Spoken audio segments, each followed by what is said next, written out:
Let's go over this PPC. The PPC is tested very heavily, not only for micro, but also for macro. Certain topics of the PPC are more heavily tested on micro, others are more heavily tested on macro. This upward section up here, what's inside, outside, on, or inside the curve, this is your cheat sheet for PPC. We should have a good definition of the PPC in our head always. The alternative combinations of goods that can be produced using scarce resources. This is a nice definition that the College Board has used on a test before. The PPC curve represents or shows scarcity, choices, and opportunity costs. We should recognize this in that because there's only two goods, let's use guns and butter, right? Because there's only two goods here, this is all this country can produce. They're either going to produce on the curve, meaning that it's attainable, it's efficient. We could talk about it from a macro standpoint. We could consider it full employment if you're on the curve, right? We could call it potential output or potential real GDP, right? If everybody is working and all machinery is being used, we are on the curve. So we want to make sure we have that in our heads. We also want to make sure that we know what it means to be inside the curve. If you are inside the curve, it implies that resources are being used inefficiently. That's a micro thing, also macro. Unemployment, College Board likes to call it unemployment for being inside the curve. We could also call it idle resources. What resources are being idle? Probably humans. Humans are unemployed, therefore they're idle, they're not working. So we're producing less of both goods than what we could be producing. Anything outside the curve, we're just going to call that unattainable. We don't have the resources to get there to be able to do that. One more thing about inside the curve. Not only is it unemployment, idle resources, you need to know for macro it's a recession. So make sure you understand that it is a recession. And they do talk about it sometimes that unemployment, right? I've already said unemployment. Idle resources, recession. I'm trying to think about what else they call it. Anyway, we'll come back to, underutilization. I guess I should just look at my cheat sheet, huh? That makes sense. How about that? Misallocated resources, right? That's a bit of a strange, why would we use that kind of language? But the College Board does that. They use language in a very strange way sometimes. And the more you have heard this in the past, when you're taking the test, it'll come to your front and you'll know what's going on. So underutilized resources, idle resources, unemployment, recession, misallocated resources, all of those for being inside the curve. So these are the things we should know about the PPC. We should have a good definition in our head, understand what it means to be inside, outside, or on the curve, move what those movements on the curve, what you're giving up, what's the opportunity cost. These and calculations kind of go together. Efficiency to inefficiency. What does this even mean? But we know that we're inefficient if we're inside the curve. And if we were to have put everybody back to work, the best we could do is get to the curve. So this is moving from inefficiency inside the curve to efficiency being on the curve. So we got to know that recognition of that. They like to ask it. We have two different types of curves, a bowed out, concave, or a straight line. You need to know what kind of opportunity cost. We'll go over this a little bit. What makes your PP shift out? This is not only a micro, but a macro, but very macro. I have probably about 40 different multiple choice questions from different exams just off of that topic right there alone. Lots of times it's kind of passed over very quickly by teachers, but this is tested very heavily too. There's some future versus current consumption. What this means, we'll talk about in a bit. Capital and consumer goods. And then what would make your PP shift out on one side? That's down here on the bottom. Here's your consumer and capital goods. Here's your shifting out of the PPC or shifting in of the PPC. This is your opportunity cost sort of understanding and your two different curves. And then what's it mean to be inside, outside, or on the curve? Okay, let's just jump into it. So I'm going to move this over a little bit and let's see if we can read these. I know they're kind of tiny, but this is all of the released PPCs of the released exams. So it gives you a nice sort of overview of how these questions, if you know all of these, you're pretty golden for being able to do well on the AP exam. But you can see they like to test it. So let's just jump into it. 1990, which of the following must be true of a country that is operating inside its production? Now look at that, they called it the production possibilities frontier a long time ago, but they could call it the frontier, the boundary, the curve. You and I are going to know it as the PPC. That's the easiest thing to remember. If we're inside the curve, we know that we are using resources inefficiently, right? We should know this just off the top of our head. We just shouldn't even have to read this stuff. As soon as we saw that, we knew what we were talking about. Which of the following explains why production possibilities curve is often represented as concave or bowed out from the origin? This one's in the wrong place. This one should be actually, let's see if I can move it. Let me move it. Yeah, I'm just going to put it down here. Talking about a bowed out curve, that implies this sort of bowed out or straight. We'll come back to that in just a second. Number one, if a certain combination of goods and services lie outside the PPC, which of the following must be true? Now, anytime I'm talking about outside the curve, we know it's unattainable with the resources that we have. So resources are not available to achieve the combination of goods and services. New technology, I like B here. New technology would imply that we're going to be able to push out our PPC in the long run. If we're not used efficiently, we're inside the curve. Yeah, easy enough. We know if you know what you're looking for, it's very hard for them to trick you. The diagram above shows the production possibility. Sorry, that is so tiny. I'm going to try to make that just a little. Let's make it back at. There we go. The diagram above shows the production possibility curve for an economy that produces only consumption and capital goods. Capital, consumption. All of the following statements about the economy are true except. Now, except, that's why lots of people miss this, right? So I'm going to do a little true or false. Producing at point Z results in the underutilization of resources. Now, Z is inside the curve. That not only is inefficient, it is an underutilization of resources. Idle resources, recession, unemployment, that's definitely true. We need to know all of that language so that they can't trick us. The combination represents by point Y is outside the curve, is unattainable given the scarcity of resources. That's true. We don't have the resources to get to Y. C, resources are fully utilized at point W and X. Yeah, anything on the curve is efficient, attainable. It's full employment for macro. We're happy to be there. Everybody's working. All things are being utilized. So that's a true statement. Producing at point X will result in greater economic growth than we're producing at point W.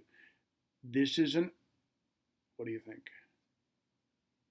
Producing at point X than W. X, it looks like we're producing a larger number of capital goods. W, we're producing all consumption goods, no capital goods. We will know economic growth is that shifting out of the PPC, micro and macro now. So shifting out of the PPC is called economic growth. We have to know it because they're going to ask it. And the more capital goods, that's one of our 6 things that we need to know. And it's so important. I'm just going to go ahead and list them for you. And these are both for micro and macro. The first one is for economic growth, for shifting out that PPC is always going to be technology.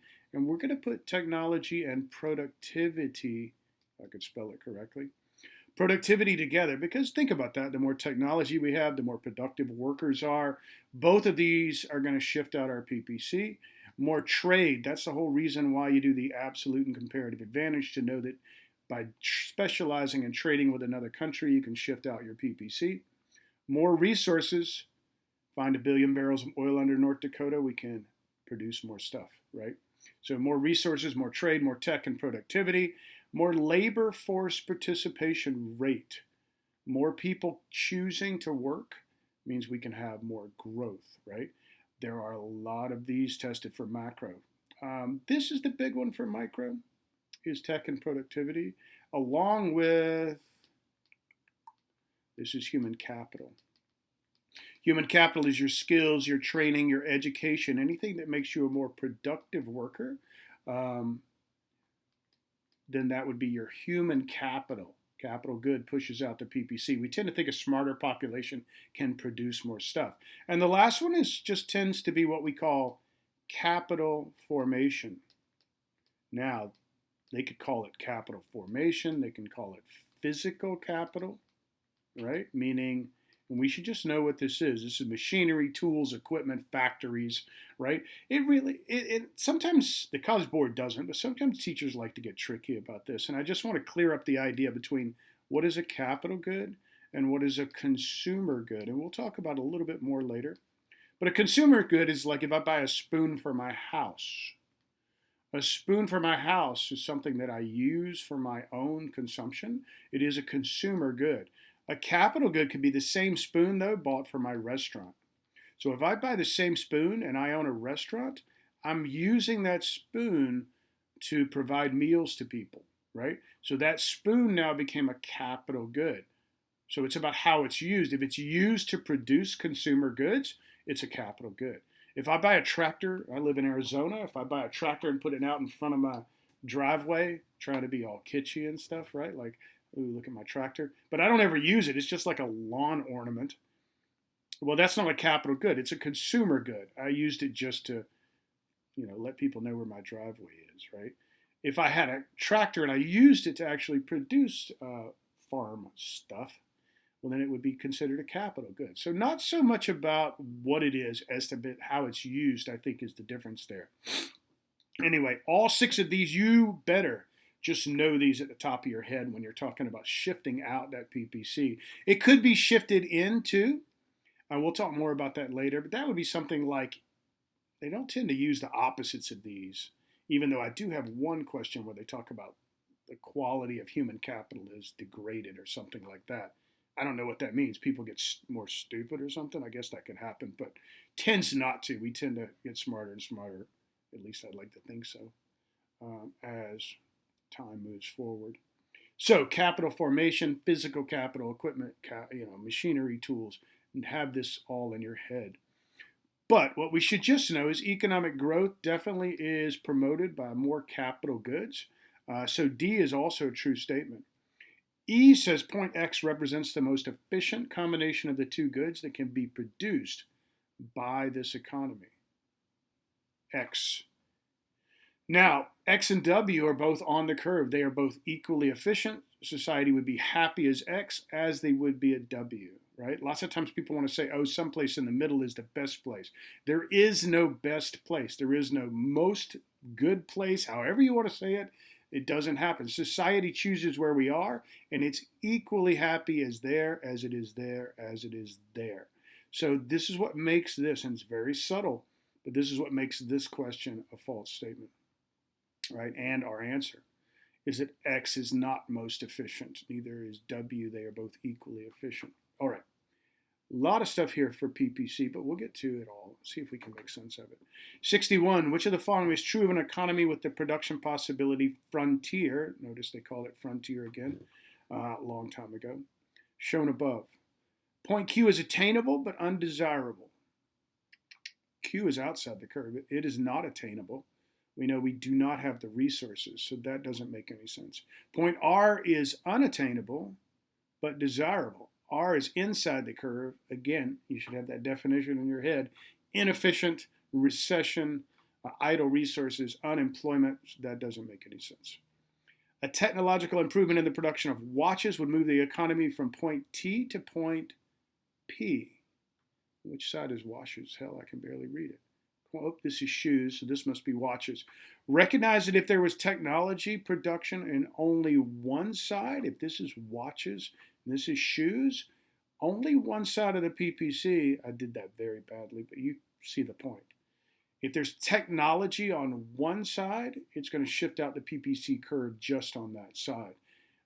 That would not get us from T to P, right? That would be T to P is a movement up the curve, so it can't be that. That doesn't make any sense. The opportunity cost of moving from point S to point T is the number of watches given up. From S to T would be the number of watches given up. I kind of like that. Let's put a check there. There is unemployment at point T. Shut up. It is not. We are on the curve. There is no unemployment. We are fully employed. So the answer's got to be D there. Again, sometimes knowing all of this means you can mark out what doesn't make any sense. And you guys have done this. If you're seniors, you've done this enough. You know how to answer these type of questions. All right. Let's talk about a bowed out curve. There's 3 things we really need to know about bowed out curves. Let's just go through them real quick.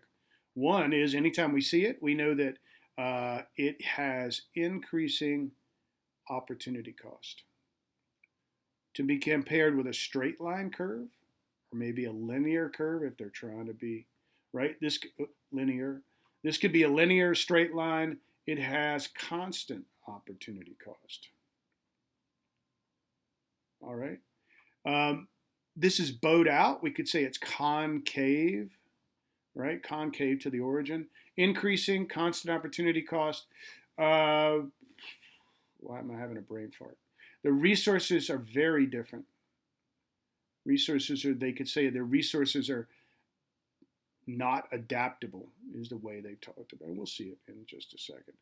The resources, and if I was drawing a bowed out curve, I would have guns and butter, right? The resources used to make guns are very different than butter. So the resources are so different, they kind of bow out. As I'm producing more of butter, I got to give up larger and larger amounts of guns. If I'm producing more guns, I'm giving up larger and larger amounts of butter. It's an increasing opportunity cost. Constant, I always use the same 2 goods for a constant straight line curve. I'm going to use a pizza here and a calzone here. A calzone is like a hot pocket or a pizza folded over. It's kind of like a hot pocket. It's kind of close enough. But the opportunity cost is constant.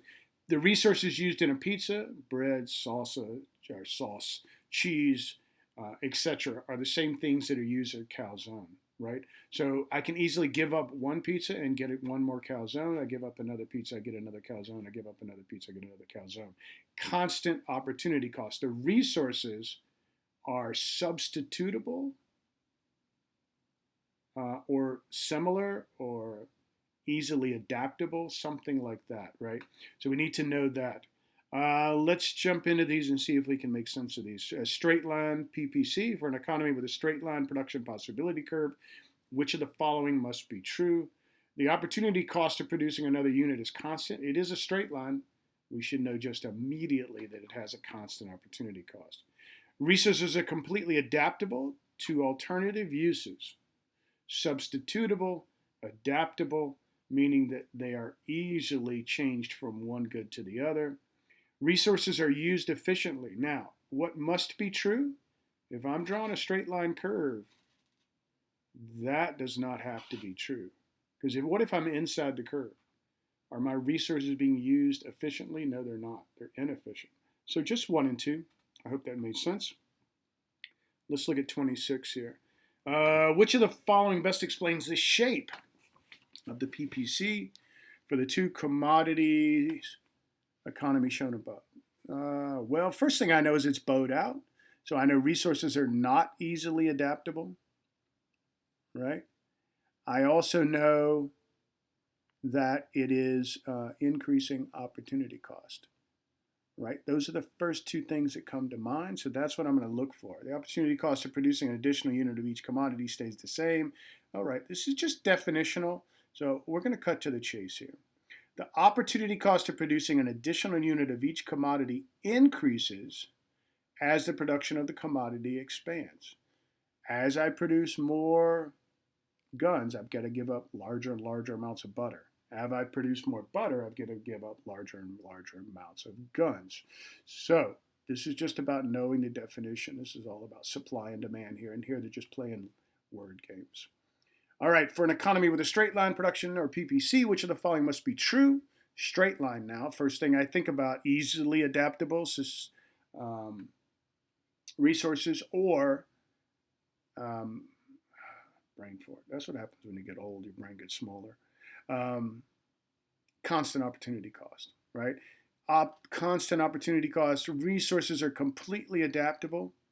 Didn't we just do this damn question? Yeah, we did. A good thing we answered it the same way both times. All right, sorry about that. I don't know how that got in there the second time.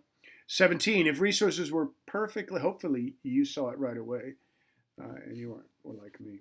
All right, if resources were perfectly substitutable in all activities, which of the following would be true?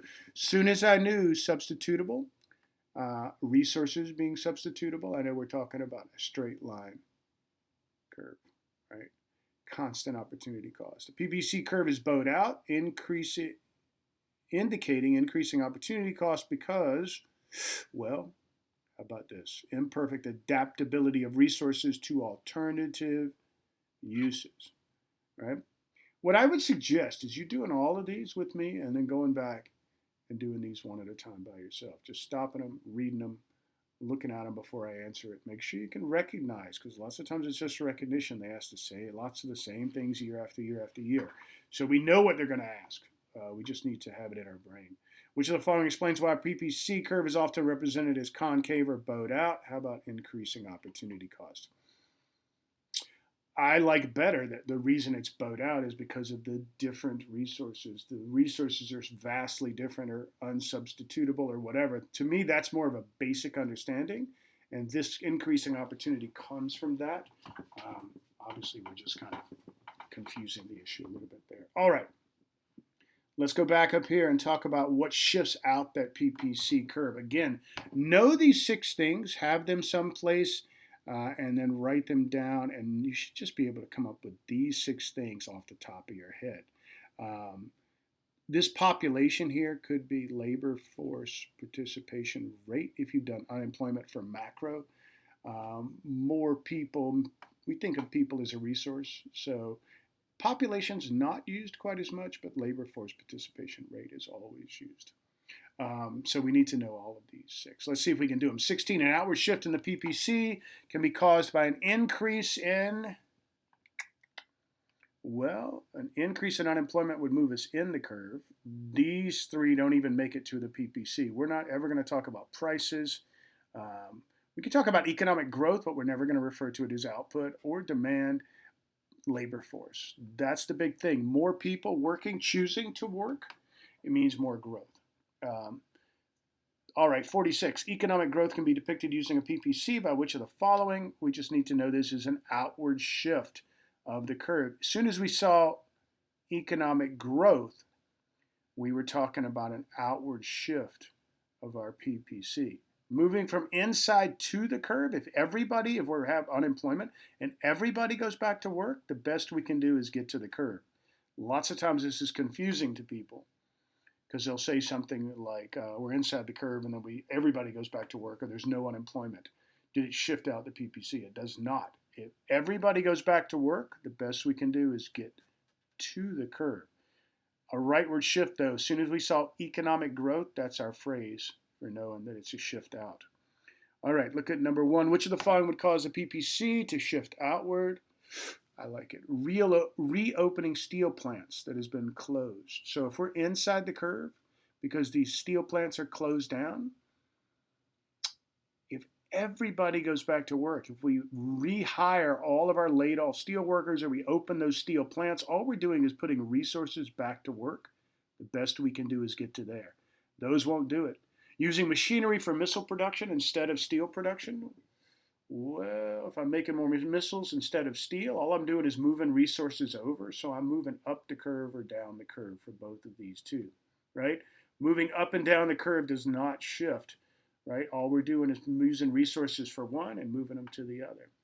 But developing a more efficient steelmaking process, this would be in the technology or productivity, right?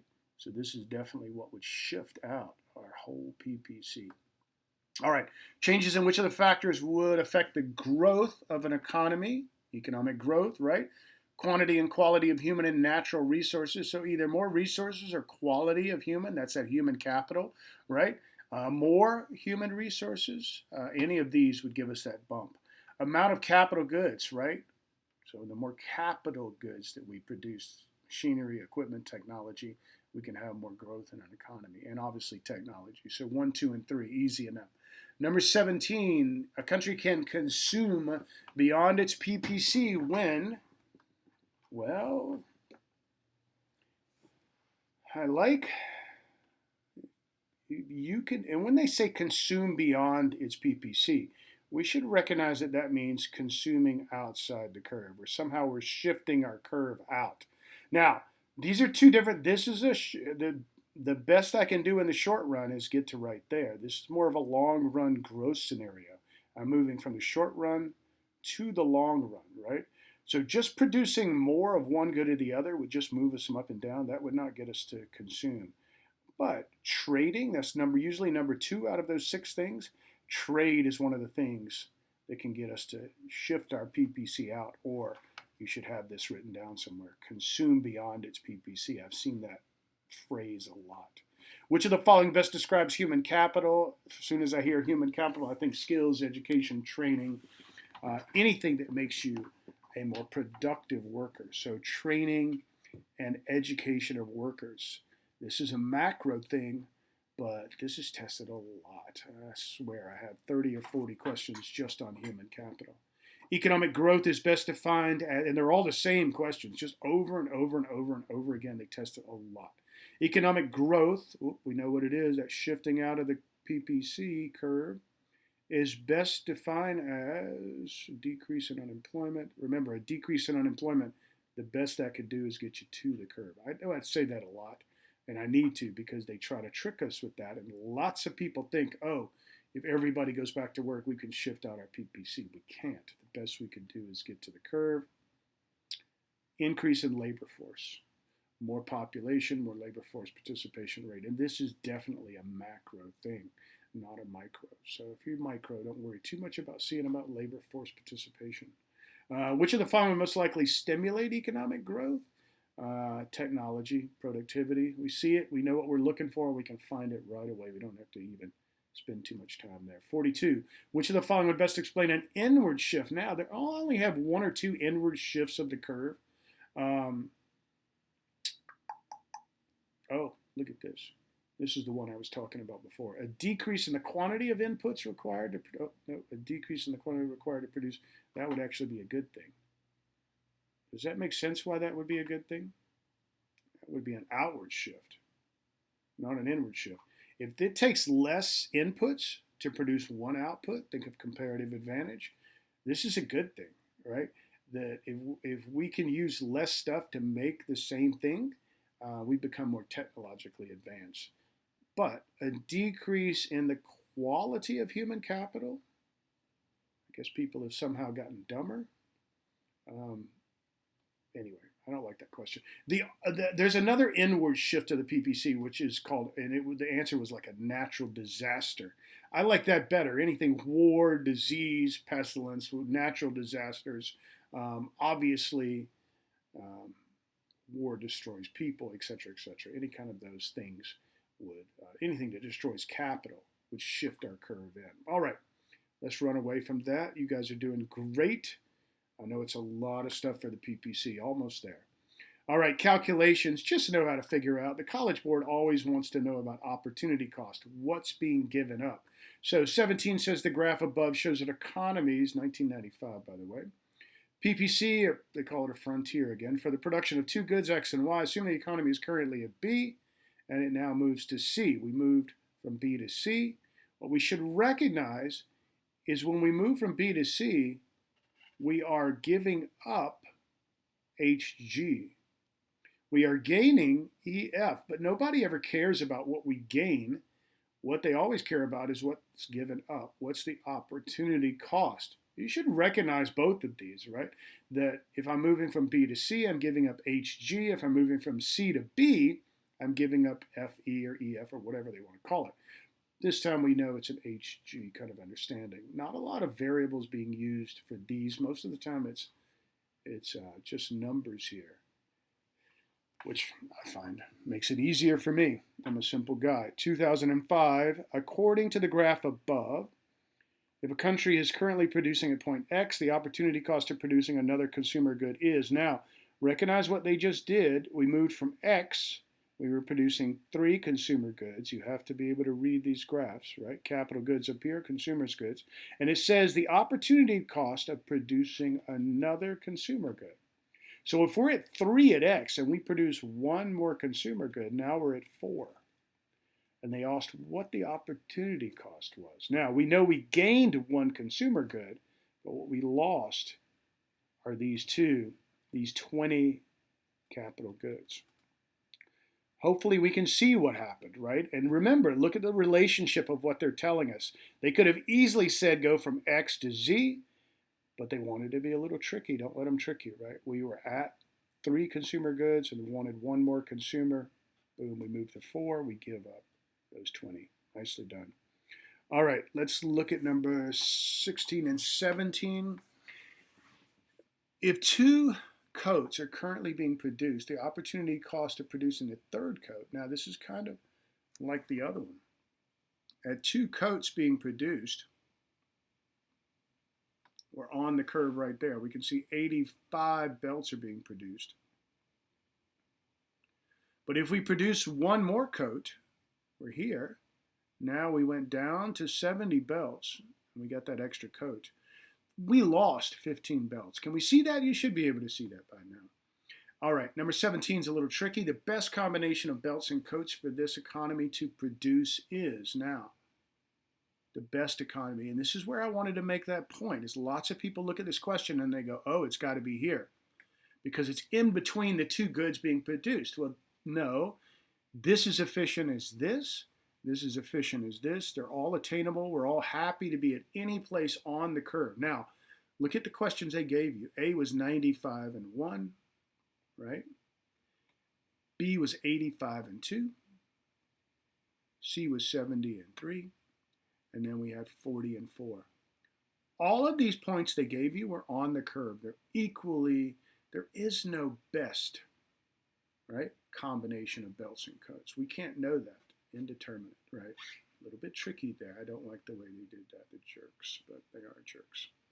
All right, that looks awfully familiar to the one we just did. How about that? Why do I have so many of these? Let's see if I can just get rid of it. There we go. And then I'm going to move these up a little bit.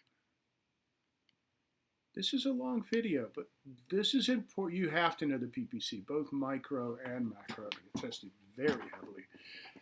Not only for multiple choice, but FRQs too. So we just spend the time. We know we got to spend the time and know all the things that we need to know. So on the base of the diagram above, showing an economy's PPC for 2 goods, which of the following statements must be true?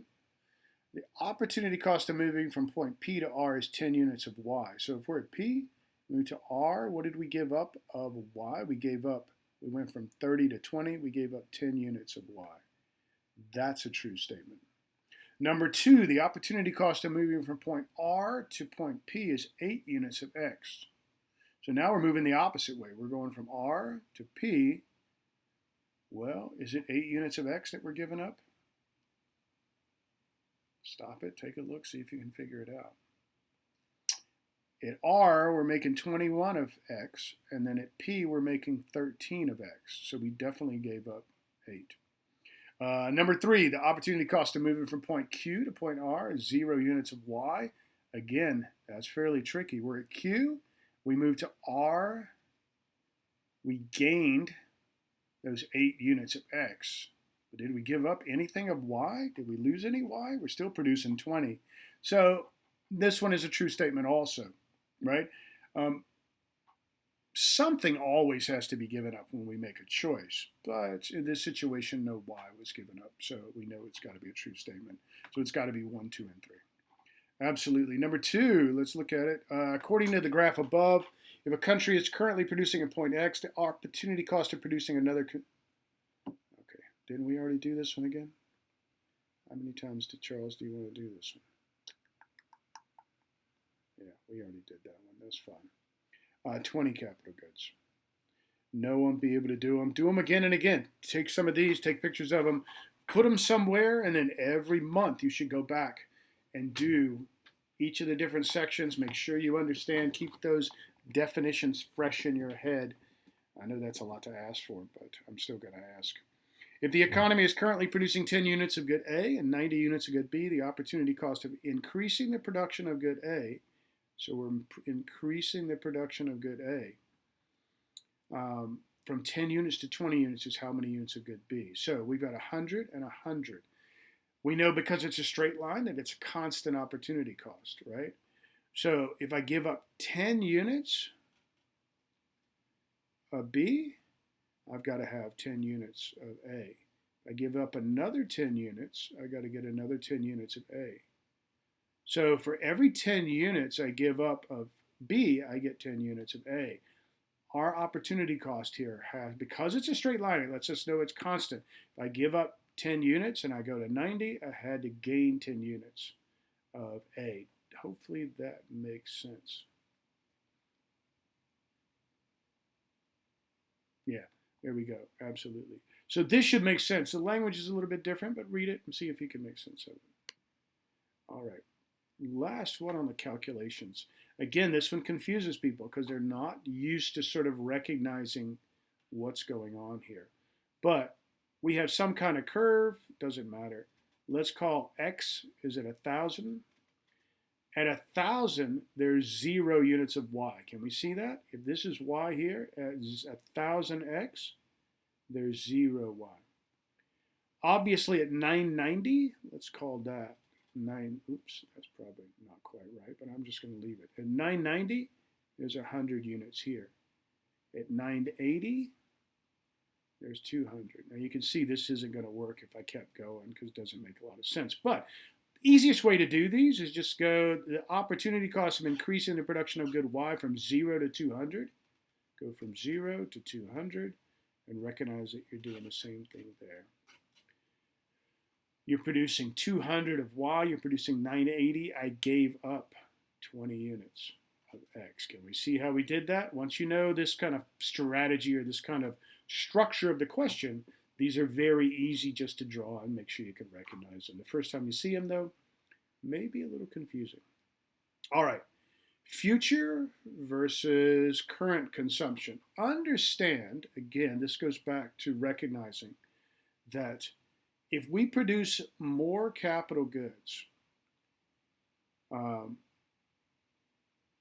if we're moving from point, and that's what this question is talking about, if society chooses point B over point A, we're moving from A to B, we're producing more capital goods. As we produce more capital goods, in the long run, we're going to have more economic growth. What this is implying is that our future consumption can be increased. Our economy, we have more economic growth in the long run. So we're going to be able to have more future consumption. In essence, if we're making more tools and equipment and machinery now, we're sacrificing our current consumption. We're sacrificing our current consumption so we can have a greater amount of future consumption. I hope that makes sense. If we produced more consumer goods, if we were moving from B to A, we would be producing more consumer goods. Well, if we're producing more consumer goods, right, is greater than our capital, in essence, we're having more current consumption. We're living better today. Think about that. If we produced all current goods or consumer goods, everybody would be more TVs, more clothing, more makeup, more jewelry, more food, and we would live really, really well, but then at some point we wouldn't have enough capital goods. We would start harming ourselves. If we produced all capital goods, we don't have any consumer goods, we'd probably starve in about a week. Someplace in there is the right combination. We don't really know what it is, but we do recognize that if we sacrifice our current standard of living so we can produce more capital goods, we give up some of our consumer goods, that we would have more future consumption in exchange for less current consumption, right? I hope that makes sense.